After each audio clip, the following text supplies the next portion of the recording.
What's up mga kalodi? Ito mga kalodi ako. Wasing na naman si Yaspo, Bihero. Ready na yan para bukas mga kalodi. Magluluding na naman yan. Papuntang Visayas. Kaya linis-linisin ang ating mga kalodi. Kasi matagal na itong nakatambay dito. Ulan-init. Eh, nagkaroon na ng lumot. Nilulumot na yung bubong. Yan mga kalodi. Sabunin na ito ng powder. Para pumuti naman ulit.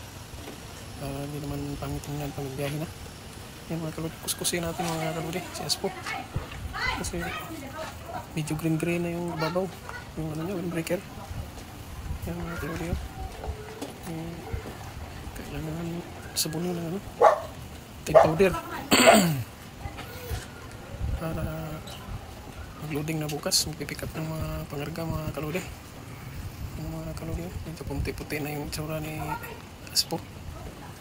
Medyo matagal-tagal na rin hindi nakabiyahe mga kalodi. Kaya kukuskusin natin ang maigi dito para tanggal yung mga libag. Nagkakalibag na sa kakatambay mga kalodi. Kaya ito mga kalodi, hanggang dito na lang muna. Thank you for watching mga kalodi.